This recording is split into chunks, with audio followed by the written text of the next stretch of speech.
Tá para gravar aqui, que a Julinha sempre reclama comigo. Tá certo, Julinha. Tem que me lembrar mesmo que sou esquecido. Então, vocês falaram que entenderam tudo, né? Então tá tranquilo.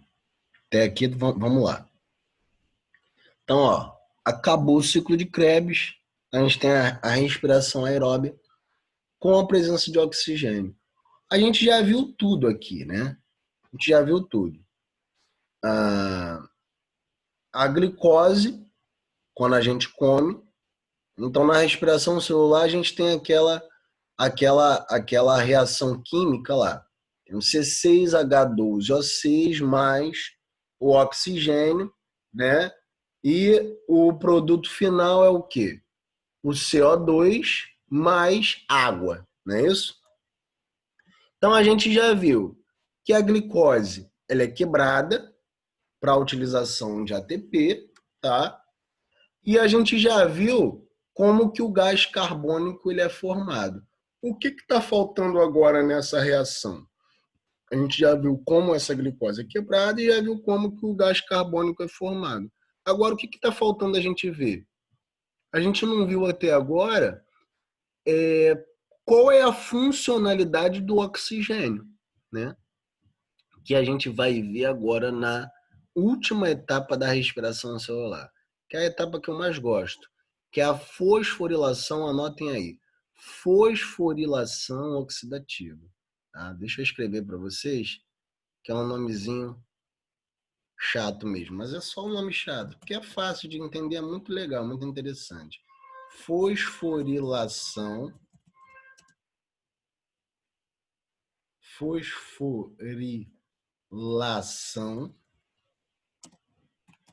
oxidativa, tá? Então, nessa última etapa, a fosforilação oxidativa, eu vou ter a presença do oxigênio, né? E ele vai ser crucial para a formação desses meus 38 ATPs, para grande parte dos ATPs que a gente utiliza nas nossas atividades, tá?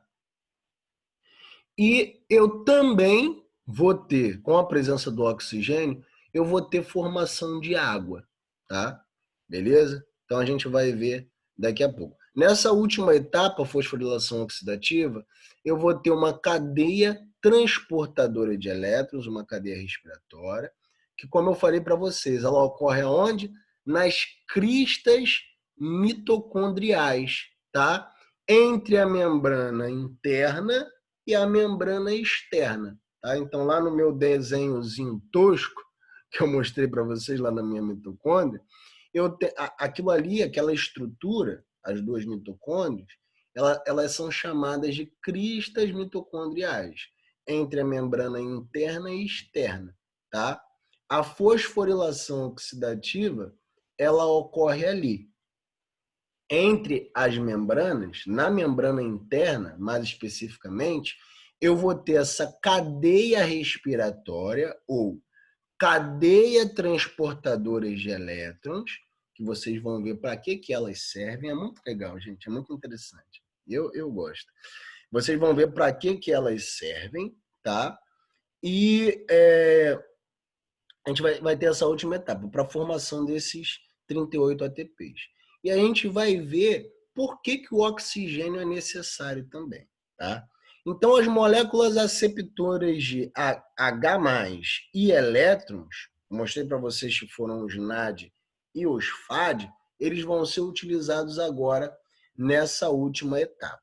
Beleza? Então, aqui, ó, os elétrons, eles são transportados por proteínas da membrana interna, da mitocôndria, no sentido de que quem tem o maior potencial de redução, como o oxigênio tem o maior potencial, ele é o último a receber os elétrons e o H+ e formar água. Calma, parece confuso, mas vocês vão entender no nosso desenhozinho posterior, no nosso próximo slide. Os H+, os hidrogênios, eles são bombeados por proteínas no espaço entre membranas, na membrana interna, tá? da mitocôndria e forma-se uma grande concentração de hidrogênio nesse espaço, de modo que esses hidrogênios voltam passando pela proteína ATP sintase. É essa proteína, gente, guardem isso, mais um bizu, que pode cair nas questões tanto de prova de vocês, tá? Bizuzão, gente, bizuzão. Isso aqui pode cair. Isso aqui cai bastante, bastante. Já vi várias questões de vestibulares caindo nisso aqui. Quem forma o ATP, tá? Quem é a principal enzima que forma o ATP na respiração celular? Na última etapa da respiração celular, na fosforilação oxidativa. É essa enzimazinha aqui, ó, a ATP sintase. E a gente vai ver como que ela forma ATP.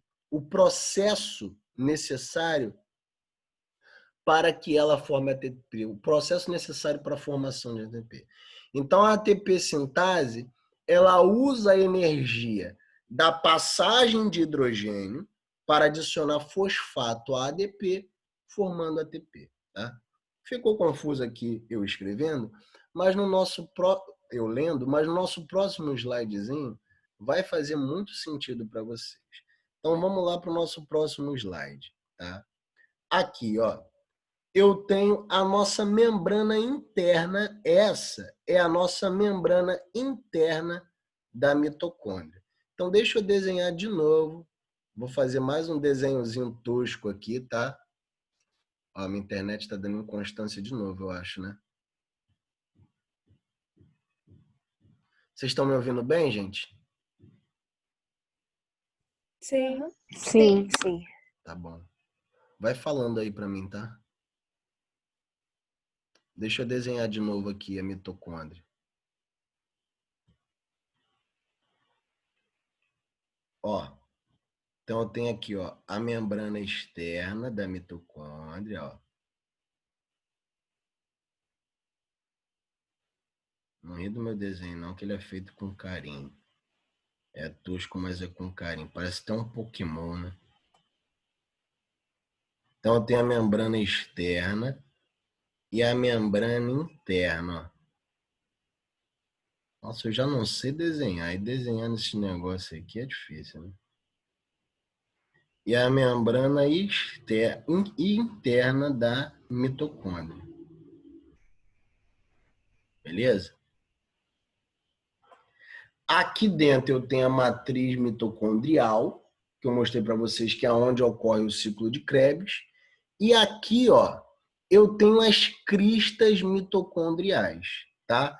Nessa membrana interna, então, vamos supor que eu dei um zoom aqui, ó, um zoomzão. Essa daqui é a nossa membrana interna, tá? Então, nessa membrana interna, eu tenho essa cadeia com essas proteínas de membrana. Essa cadeia de proteínas de membrana, ela se chama cadeia respiratória ou cadeia transportadora de elétron. Para que ela serve, gente? Para que uma cadeia transportadora de elétron serve? Para transportar elétron, né? Então é bem fácil de entender. A cadeia transportadora de elétron da membrana interna da mitocôndria, da crista mitocondrial, ela serve para transportar elétron. Lembra que os NADH e os FADH, eles capturaram hidrogênio e elétrons lá no ciclo de Krebs? Então, aqui, ó, meus amores, esses NADHs e esses FADHs, eles vão liberar esses elétrons, tanto elétrons quanto hidrogênio. O elétron, gente, ele é uma substância, não posso chamar elétron de substância. Aí pergunta para a Maiara o que elétron é. Porque elétron para mim é uma coisa tão substrata. Pergunta para a professora Maiara depois o que um elétron é. Agora, é um fóton. Deve ser um fóton, né? Porque a gente não pode chamar elétron de substância. O elétron, ele é um fóton com uma energia absurda, tá? O hidrogênio, ele sim é um elemento químico, tá?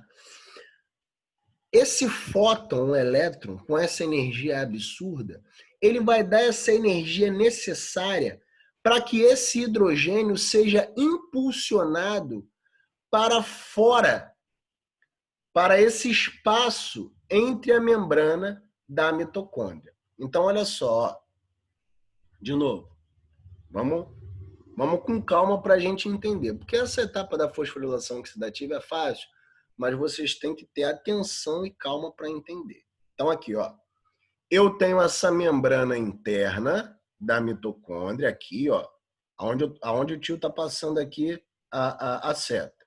A membrana interna, eu dei um zoomzão, é onde eu tenho a cadeia transportadora, tá?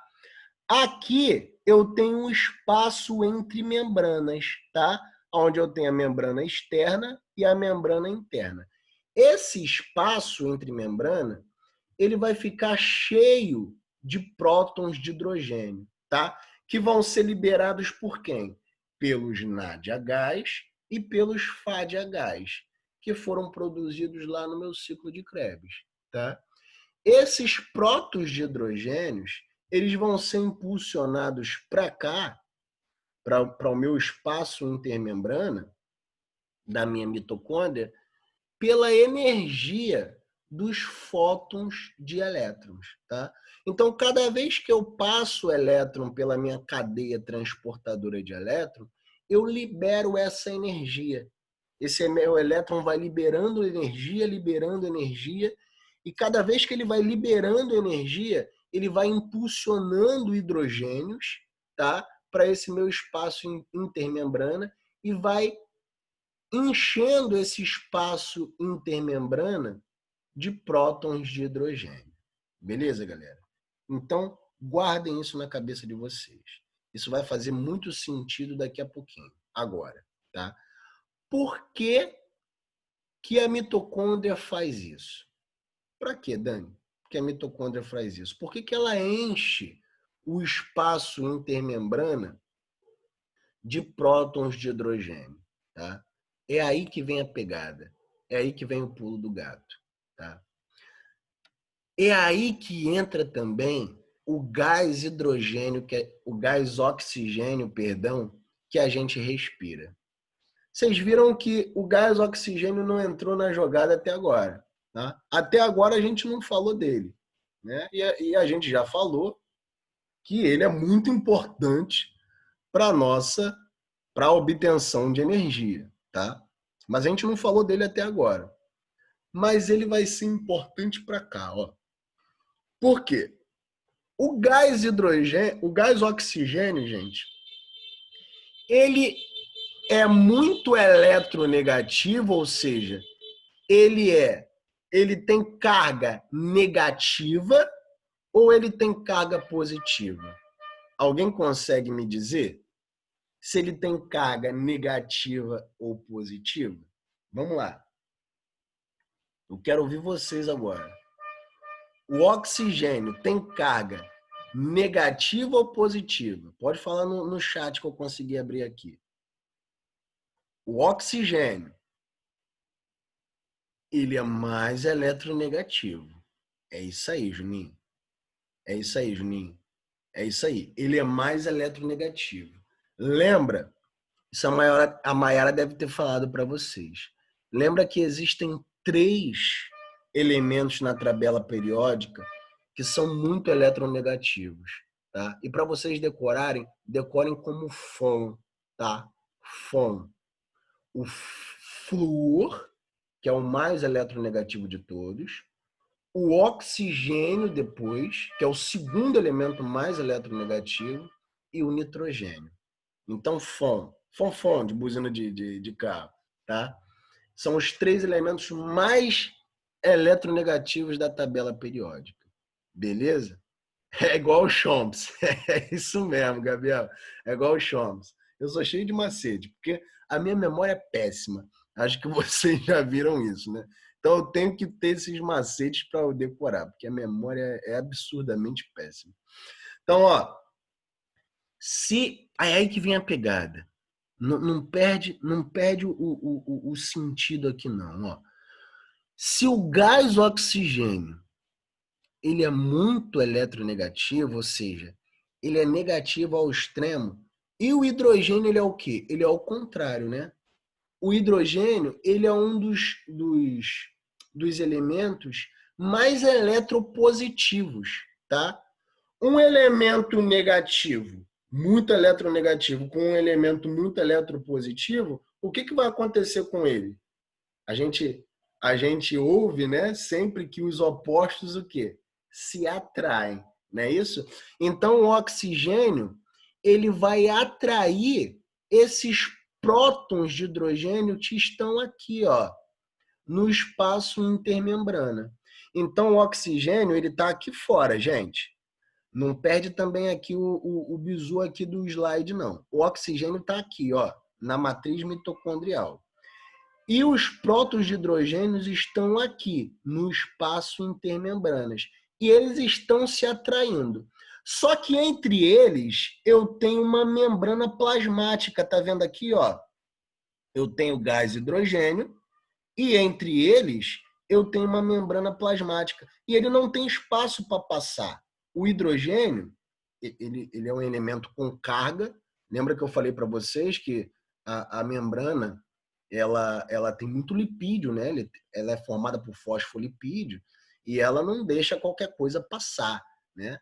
Ela tem uma barreira, ela tem uma permeabilidade seletiva. Ela não deixa qualquer coisa passar. Então, o hidrogênio ele não vai conseguir passar facilmente por essa barreira. Por onde que ele vai passar? E é aí que vem o pulo do gato. É aí que é uma das coisas muito legais. E é daí que a gente tem a formação dos 38 ATPs na nossa última etapa da respiração celular, na nossa fosforilação oxidativa. O hidrogênio, gente, ele só vai conseguir passar pela nossa enzima ATP sintase, que a gente falou agora há pouco, lembra? A enzima ATP sintase que forma os ATPs é a única forma que os hidrogênios conseguem passar para se ligarem ao oxigênio, beleza? Que eles são atraídos e eles vão se ligar ao oxigênio. Eles só conseguem passar pela ATP sintase. Quando eles passam pela ATP sintase, olha aqui, Malu, quando eles passam pela ATP sintase, a ATP sintase, ela tem uma formação tipo um cataventozinho, ó. Então, toda vez que o hidrogênio passa pela ATP sintase, ela vai fazendo uma voltinha, como se fosse um catavento. Nessa volta, ela libera muita energia. Cada volta que ela dá, tá? Que o hidrogênio passa e ela dá uma volta, ela libera energia. Essa energia, ela é utilizada para a formação de ATP. Olha que interessante. Então, toda vez que o hidrogênio passa por aqui, tá? Porque ele é atraído pelo oxigênio, ele dá essa volta na ATP sintase, tá? Que libera energia e essa energia é utilizada para fosforilar ADP e formar ATP, beleza? E aí quando eu tenho oxigênio, O2, né? E eu tenho hidrogênio, dois hidrogênios com um oxigênio, eu tenho o quê? H2O. Eu tenho o quê? Eu tenho água. Então aí eu já formei a minha equação da respiração celular, né, gente? A respiração celular não é C6 H12 O6 mais, cadê o mais? Cadê o mais, senhor? Aqui o mais. C6H12O6, que é o glicogênio, mais O2, né?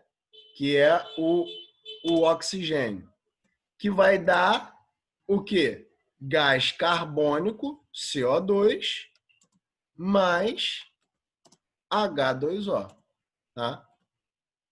Então, eu tenho a gente já viu como que essa glicose ela é quebrada em moléculas pequenas para obtenção de energia, né? Eu já vi como que esse gás carbônico ele é produzido, mais precisamente lá no ciclo de Krebs, né? E na glicólise também, tá? E eu já vi para que o oxigênio ele é formado, para que o oxigênio, a funcionalidade do oxigênio. Ele tem funcionalidade na última etapa da respiração celular, na fosforilação oxidativa, e ele forma água, né, que é o nosso produto final, né? E com isso eu tenho formação de ATP. Então, por isso que o oxigênio é muito importante, gente. Porque sem ele, eu não vou ter um elemento que atraia esse meu hidrogênio. Sem um elemento que atraia esse meu hidrogênio, eu não vou ter passagem de hidrogênio pela ATP sintase, eu não tenho movimento da ATP sintase, eu não tenho formação de ATP. Então, sem oxigênio, eu não tenho energia. Por isso que o oxigênio ele é muito importante. Beleza, meus amores? Entenderam isso aqui, gente? Entenderam ou não? Ficou alguma dúvida? Ficou claro? Podem fazer perguntas, porque eu sei que isso aqui é um pouco complexo. Pode fazer perguntas. A Julinha tem. Professor, pode explicar de novo a parte do gás carbônico, por favor? Então, Julinho, o gás carbônico, lembra que lá no ciclo de Krebs, se você quiser eu volto. Peraí.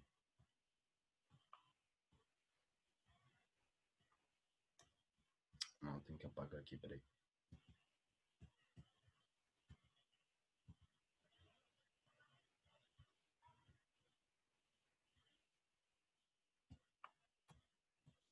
Lembra que lá no ciclo de Krebs, eu tenho formação de gás carbônico? Então, a gente já viu como que a glicose ela é quebrada, tá? Para obtenção de energia, porque ela é uma substância energética, ela é uma molécula energética, tá? A gente já viu como que o gás carbônico ele é formado aqui, ó, nessas etapas do ciclo de Krebs. Então, aqui nessas etapas, para a formação dessas moléculas pequenas, a cada quebra da glicose, para a formação dessas moléculas pequenas, eu também vou ter formação de gás carbônico. Beleza? E a gente também viu para que o oxigênio ele se junta a essa etapa final da fosforilação oxidativa, porque ele atrai essas moléculas de hidrogênio, o hidrogênio passa pela ATP sintase, a ATP sintase ela dá esse movimento, né? E esse movimento gera energia para a formação de ATP. Depois que ele é formado, ele fica na célula e depois a gente vai expirar. Ele cai na corrente sanguínea, tá? E a própria hemoglobina também, aí vai ter uma troca de gases, né? Do gás oxigênio. E a gente vai ver isso quando a gente aprender sistema respiratório. Há uma troca que a gente chama de hematose no pulmão e no sangue, que esse gás carbônico ele vai ser liberado, porque senão dá acidose no sangue, aí a gente morre também. Esse gás carbônico ele é muito ácido, né? Junto com água, ele forma um ácido carbônico, pode matar a gente. Então ele tem que ser expirado, né? Então a gente expira esse gás carbônico que é liberado. Tem problema não, Jéssica. Tem problema não, a minha também tem constante, é assim mesmo. A aula EAD é assim mesmo, por isso que eu tô doido para voltar a minha aula presencial com vocês, gente. Mas, meus amores, entenderam isso aqui? Sejam sinceros comigo. Sejam sinceros comigo. Entendi, eu acho que o final ficou mais fácil de entender. Ficou, não ficou? A etapa final, sim. a etapa final o pessoal tem mais medo e tal, mas eu acho a etapa mais fácil. a etapa mais fácil. E o ciclo de Krebs, gente, também é fácil. Vocês não precisam decorar aqueles nomes, né? Só é aqueles bizus que eu estou dando para vocês. É aqueles bizus que eu estou dando para vocês. Saibam que o ácido pirúvico que é produzido lá na glicólise, ele entra na mitocôndria, tá? E aí essas coisas que vocês têm que... São essas questões que vocês têm que decorar, infelizmente, tá? Que o ciclo de Krebs ocorre na matriz mitocondrial e o ácido pirúvico, a mitocôndria deixa o piruvato entrar e aí nasce o acetil-CoA. Essa é a primeira etapa, tá? E aí o ciclo de Krebs, ele é uma etapa que vai quebrando, vai sendo quebrada em moléculas pequenas, tá? Mas o que a gente tem que entender é o saldo final. Qual é o saldo final? Formação de gás carbônico, tá? E formação de NADH e FADH, tá? E o gás carbônico a gente vai expirar, beleza? E esses NADH e FADH vão ser utilizados na nossa última etapa, que é a etapa da fosforilação oxidativa, que eu já mostrei para vocês para que eles servem. Beleza? Então é isso, gente. Isso aqui é mostrando que o nosso saldo final são 38 ATPs, como eu mostrei para vocês. Então lembra, na glicólise a gente só teve 2, no ciclo de Krebs a gente só teve 1 ATP, tá? Muito pouco, mas a gente obtém muita energia na respiração celular por causa da última etapa, da fosforilação oxidativa, que a gente obtém 38 ATPs, tá? Isso aqui é só resumo que eu mostrei lá da glicólise e tal. Isso aqui é um resumo de tudo, tá bom? Da glicólise, que ela ocorre no citoplasma, tá vendo aqui, ó? E aí eu tenho o ácido pirúvico sendo formado. Se eu não tenho oxigênio, eu vou ter a fermentação.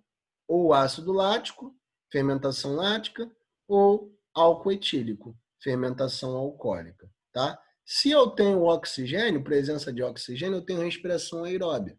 E aí, esse ácido pirúvico, ele vai entrar dentro da mitocôndria, tá? Ó, mitocôndria deixa o piruvato entrar. E aí, o que? Nasce acetil-CoA. Nascendo acetil-CoA, ele vai ser transformado em ácido acético, que vai entrar no ciclo de Krebs, tá? E aí vai gerar o quê? NADH, FADH e gás carbônico. Esse gás carbônico a gente vai expirar. Essa etapa ocorre na matriz mitocondrial, tá? Esses NADH e FADH vão ser utilizados na última etapa, na fosforilação oxidativa, na cadeia respiratória, e eu vou ter a formação dos meus 38 ATPs e a formação da minha moléculazinha de água. Fechou? Vamos aprender um pouco de evolução agora? Professor, rapidinho, antes de o gás carbônico ser expirado, ele fica onde? Ele vai entrar no sangue, na corrente sanguínea, mas ele também não pode ficar muito tempo. Por isso que a gente expira logo, tá? A gente não deixa ele muito tempo na corrente sanguínea. Então a gente está, ó, eu estou utilizando energia e eu estou quebrando glicose. Eu estou quebrando glicose, eu estou formando gás carbônico na minha célula. Ele, como é um gás, gente, lembra, os gases eles passam direto na membrana plasmática, tá? Porque ele é um gás. Lembra, os gases, né, eles são apolares, assim como a membrana plasmática, que é formada por fosfolipídio. Então, apolar com apolar, ele se junta. O gás carbônico ele passa direto na membrana plasmática. Então, ele cai direto na corrente sanguínea. Então, o gás carbônico, isso a Mayara pode explicar para vocês melhor. O gás carbônico junto com a água que tem na corrente sanguínea já forma direto ácido carbônico. Se ele ficar muito tempo na nossa corrente sanguínea, ele acidifica o nosso sangue. Isso é ruim. Por isso que a gente tem que expirar logo ele, tá? Por isso que a gente não pode ficar muito tempo prendendo a respiração, tá? A gente não consegue, por exemplo, se matar prendendo a respiração, por exemplo. Ninguém consegue isso, porque o bulbo encefálico, algumas estruturas do nosso sistema nervoso, né, sem a gente querer, ela vai dar um start para que a gente expire, para que a gente solte esse gás carbônico, tá? Porque ele não pode ficar muito tempo no nosso sangue, senão ele acidifica o nosso sangue, que a gente chama de acidose sanguínea. Beleza? Então, a partir do momento que a gente está fazendo a respiração celular, ele já está caindo na corrente sanguínea, a gente já está expirando. Então, ele não tem um lugar para ele ficar guardado, sabe? Ele já vai caindo na corrente sanguínea e a gente já vai estar expirando ele. A gente está inspirando oxigênio e está expirando gás carbônico. Show? Acetil-CoA é uma moléculazinha, uma substância que é formada quando o ácido pirúvico entra na célula, na mitocôndria. É uma substânciazinha que é formada dessa reação. Então, gente, eu vou fechar essa aula aqui, que a outra aula é sobre evolução, tá? Que é bem sucinta. A gente já teve na aula passada alguns bizus que eu já dei, então eu vou falar bem especificamente sobre evolução hoje. Então eu vou encerrar essa aula aqui. No próximo link a gente fala sobre evolução, pega a nossa presença e a gente encerra a nossa aula de hoje. Beleza, meus amores? Então é isso. Vou mandar o link lá no grupo, tá? Beijão.